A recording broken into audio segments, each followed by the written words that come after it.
Mesdames et messieurs, bonsoir. C'est 15h local du CAS, c'est le temps donc de notre journal complet langue française que j'ai le plaisir de vous présenter durant les prochaines minutes. Tout de suite, les principaux titres. Le président Abdel Fattah al-Sisi a déclaré que l'accord de la paix à Gaza fermera une page douloureuse de l'histoire de l'humanité. 5 Palestiniens ont été tués par les balles de l'armée de l'occupation israélienne dans l'est de la ville de Gaza. Et de l'ère égyptienne célèbre aujourd'hui le 93e anniversaire de sa fondation.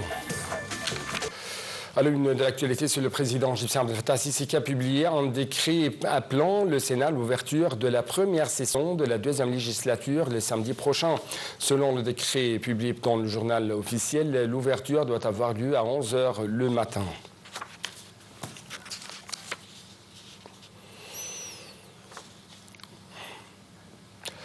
D'autre part, le président Abdel Fattah al-Sisi a déclaré que l'accord de la paix à Gaza fermera une page douloureuse de l'histoire de l'humanité et ouvrira la voie à une nouvelle ère de paix et de stabilité au Moyen-Orient.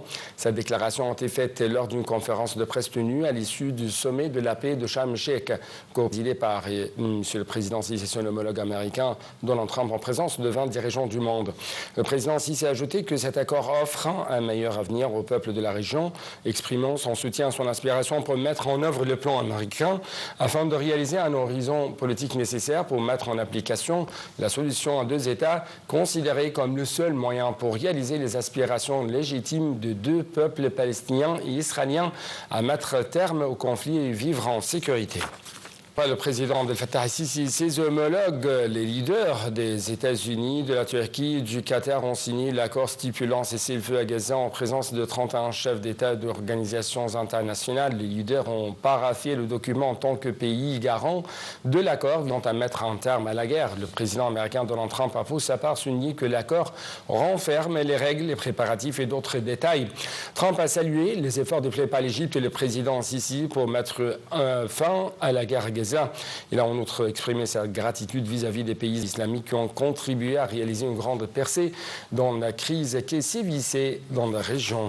De sa part, l'Égypte a aspiré à réaliser la paix et à coopérer avec toutes les parties en vue de construire un Proche-Orient exempté de conflits. Dans un communiqué, la présidence de la République égyptienne a souligné que le sommet de Sharm el-Sheikh tenu à l'initiative de l'Égypte, avait redressé la voie de la paix au Proche-Orient en mettant un terme à la guerre à Gaza et en parvenant à un règlement politique à la question palestinienne. Le communiqué a indiqué que le sommet avait abordé l'importance de la coopération entre les différentes parties de la communauté internationale en vue de mettre en œuvre les clauses de l'accord et de sa garantie, sa continuité. Le communiqué a mis l'accent également sur l'importance d'entamer des consultations concernant le mécanisme de l'application des prochaines phases du plan de règlement du président américain Donald Trump. Justement, avant son départ de Sharm el-Sheikh, le président français Emmanuel Macron a assuré que Paris œuvrera à déployer une force onusienne dans le secteur de Gaza. Le chef de la République française a exprimé la disposition de son pays à assurer un entraînement adéquat aux troupes palestiniennes pour sauvegarder la paix intérieure. Il a en outre souligné que le plan américain prévoit le déploiement d'une force composée de 500 effectifs à Gaza pourrait être insuffisant. Le président français a d'autre part ajouté que le secteur de Gaza avait besoin d'au moins 500 camions d'aide pour répondre à ses besoins. À cet égard, M. Macron a revendiqué le retour immédiat des journalistes à leur travail dans le secteur, tout en soulignant la nécessité de coopérer pour réaliser la stabilité dans la bande de Gaza.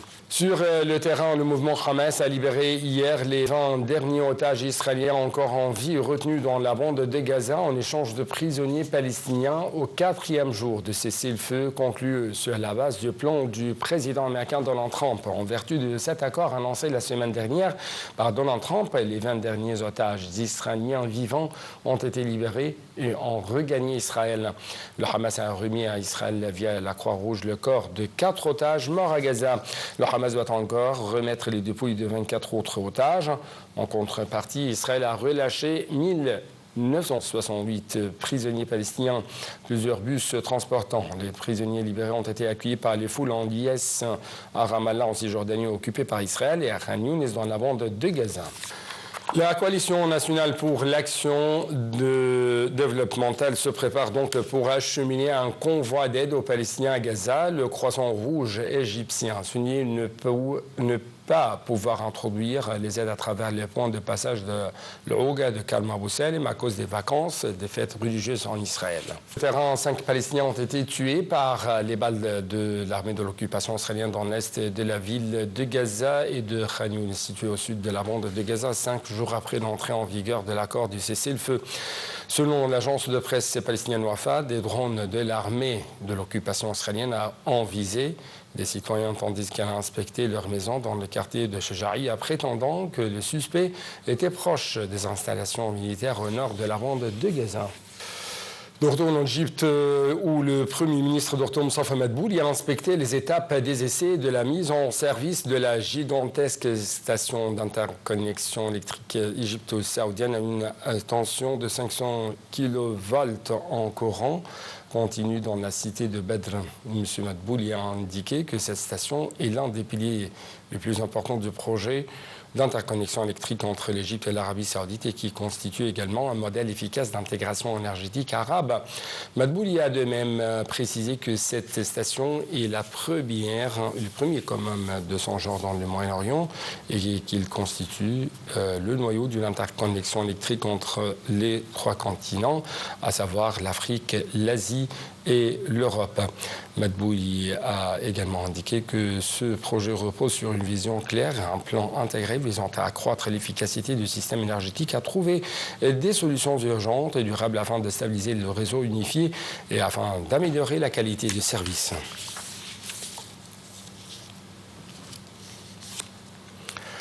L'armée de l'air égyptienne célèbre aujourd'hui le 93e anniversaire de sa fondation. À cette occasion, le commandement de l'armée de l'air a rendu hommage aux générations successives d'aviateurs et de techniciens qui ont contribué à la protection du ciel de l'Égypte et à la défense de sa souveraineté nationale. Des cérémonies commémoratives et des activités symboliques ont été organisées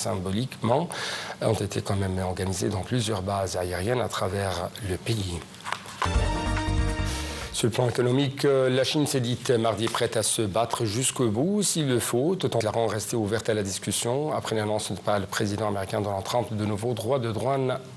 Les principaux responsables économiques de la planète se réunissent à partir de lundi pour toute la semaine à Washington à l'occasion de réunions annuelles du FMI et de la Banque mondiale, alors que les tensions commerciales entre Chine et les États-Unis sont... Notre dernière station dans ce journal, c'est les météos. Au Mexique, les pluies torrentielles qui s'abattent depuis une semaine sur plusieurs États du centre et de l'Est de l'Europe, plutôt sur le centre et le reste du Mexique, ont dévasté plusieurs régions en faisant au moins 64 morts et 65 disparus selon le dernier bilan du gouvernement remontant à lundi. Les détails avec Shamsinami. Le nombre de décès et les dégâts les plus importants se concentrent principalement dans les États de Veracruz, Hidalgo et Puebla, a indiqué la responsable nationale de la protection civile. Les pluies les plus intenses ont été enregistrées entre lundi et jeudi, provoquant la montée du niveau des rivières et des ruisseaux à proximité de ces États, causant inondations et dégâts, a précisé la responsable lors de la conférence matinale de la présidente Claudia Sheinbaum. Selon les services météorologiques, ces précipitations qui surviennent à la fin de la saison humide sont la résultante de l'entrée par le golfe du Mexique d'une dépression tropicale qui a rencontré un front froid venant du nord, favorisant ainsi les pluies. Plusieurs coupures de nombreuses routes autour de la municipalité de Tenango et Doria ont eu lieu, zones parmi les plus touchées. De nombreux habitants en quête d'eau et de nourriture marchaient sur plusieurs kilomètres, certains transportant des affaires personnelles pour s'installer dans les refuges mis en place par le gouvernement.